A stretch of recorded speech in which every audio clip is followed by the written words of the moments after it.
Comment déterminer la mesure principale d'un angle orienté dont on a une mesure en radians?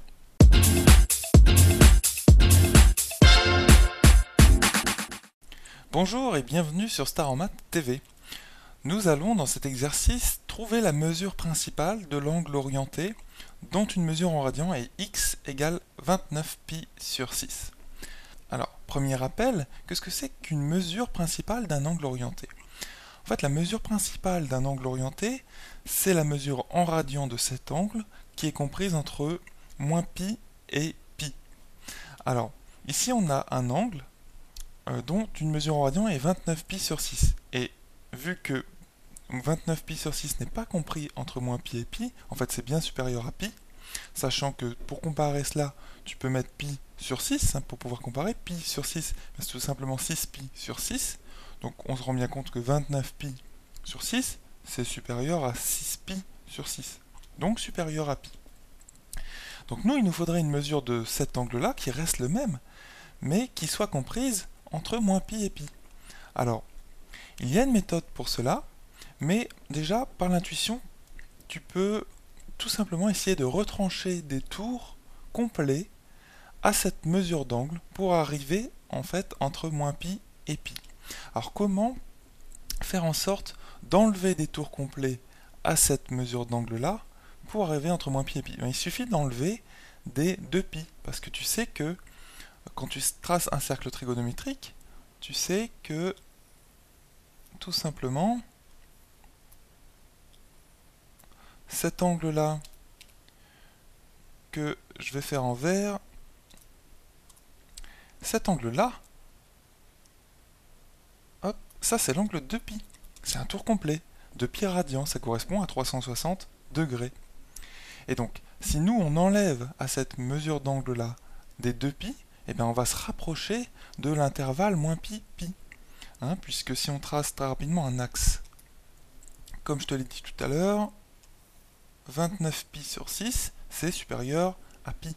Donc ici on aurait moins pi, là on aurait 0, là on aurait pi, et par là on aurait notre angle x égale 29pi sur 6. Et c'est pour ça que je te dis qu'on va essayer d'enlever des tours complets à cette mesure d'angle pour arriver à une mesure d'angle qui est comprise entre moins pi et pi.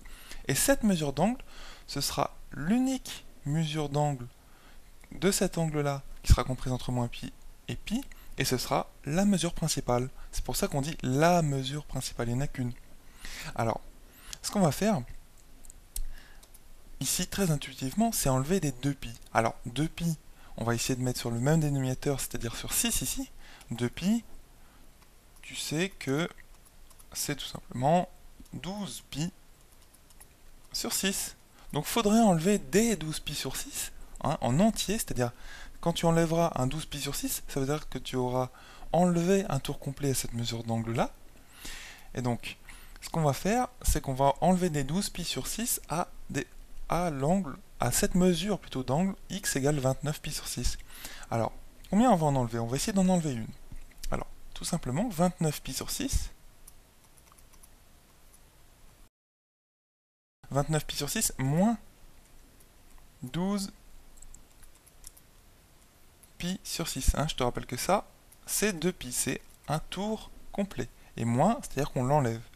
Alors ça nous fait, il nous reste 29 moins 12, ça nous fait tout simplement 17pi sur 6. Est-ce que 17pi sur 6, c'est entre moins pi et pi? Eh bien non, puisque en fait, c'est au-dessus de 6pi sur 6, c'est-à-dire c'est au-dessus de pi. Donc on est encore là. On est vers là, 17pi sur 6. Donc il faudrait essayer encore d'enlever un tour. On va essayer de faire ça.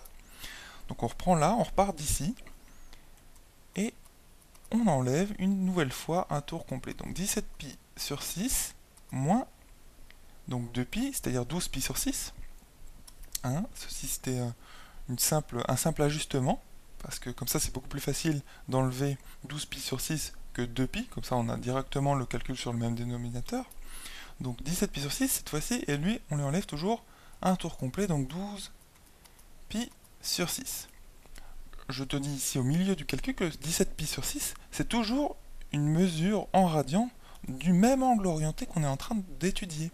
Mais c'est pas la mesure principale encore, parce que c'est pas compris entre moins pi et pi.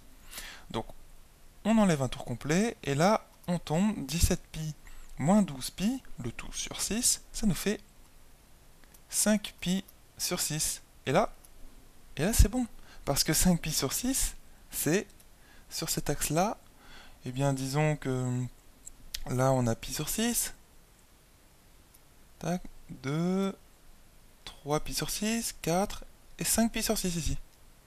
Voilà. Donc ici on a l'angle, on a la mesure d'angle principale, la mesure de cet angle principal, puisqu'elle est comprise entre moins pi et pi. Donc le résultat, c'est bien 5π sur 6.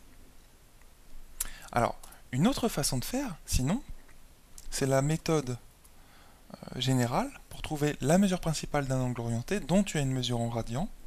C'est tout simplement de chercher cette mesure principale qu'on note alpha et d'écrire cette double inégalité. Alpha est compris entre moins pi et il est inférieur à pi. Donc il est compris entre moins pi et pi. Mais alpha, eh bien c'est notre mesure d'angle, c'est-à-dire ici x plus un nombre de tours que l'on va déterminer. Donc plus 2π, k, avec k un nombre entier relatif. Il peut être négatif ou positif, donc il appartient à z. Et donc notre alpha c'est ça, et ça doit être compris entre pi, entre moins pi et pi. D'accord? Et nous ce qu'on va chercher, c'est toujours alpha qu'on cherche, mais maintenant on précise notre recherche et on va chercher en fait le nombre de tours complets qu'il faut retrancher ou ajouter à notre mesure d'angle pour arriver entre moins pi et pi. En fait, c'est exactement ce qu'on a fait ici, mais on l'a fait de façon plus directe. D'accord? Et là, ce que je t'expose, c'est la méthode générale, pour déterminer cette mesure d'angle principale. Alors, ici, donc nous, on va chercher le nombre de tours complets. Et le nombre de tours complets qu'il faut ajouter au retranché à x, c'est k. Donc, ce qu'on fait, c'est qu'on modifie cette double inégalité et on obtient, donc on passe x de l'autre côté, donc on obtient moins pi moins x inférieur ou égal à 2πk inférieur ou égal à ici pi moins x. Voilà, et tu cherches à t'acheminer à quelque chose où il y a juste k, parce qu'on cherche k justement, et donc ici, on va diviser toute l'inégalité par 2π. Et ça ne change pas du tout le sens des inégalités, puisque 2π c'est un nombre strictement positif.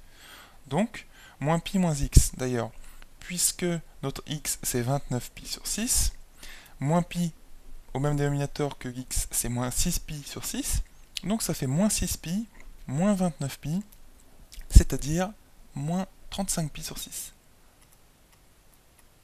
Moins 35π sur 6. D'accord? Et il ne faut pas oublier de le multiplier par 1 sur 2π, parce qu'on a divisé par 2π. Il ne faut pas oublier de diviser tout simplement par 2π. Donc ici, j'oublie pas, je mets fois 1 sur 2π. D'accord? Et à droite, c'est la même chose, donc pi moins x. Faisons le calcul tout de suite, pi moins x, donc c'est 6π sur 6, ça c'est pi, et moins 29π sur 6, donc ça fait 6π moins 29π sur 6. Et ça nous fait donc moins 23π. Voilà, sur 6. Il ne faut pas oublier, puisqu'on a divisé le tout par 2π, de diviser par 2π. Fois 1 sur 2π. Voilà. Et finalement, après avoir pris ma calculatrice, j'ai calculé ici le membre de gauche de l'inégalité et le membre de droite, et on trouve que k, eh bien, il doit être compris. Donc ici, j'ai pas beaucoup de place, mais je le note ici.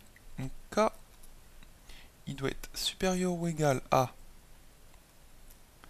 Alors, ce membre de gauche ici, il vaut moins 2,92 environ. D'accord? Sachant qu'on cherche, nous, un nombre k qui est entier. Et à droite, eh bien, ça vaut moins 1,92. D'accord? Donc, ce qui fait que notre k, qu'est-ce qu'il peut être? C'est un nombre entier qui est compris entre moins 2,92 et moins 1,92. Donc, c'est 2. Forcément, c'est moins 2, pardon. Donc k égale k égale moins 2.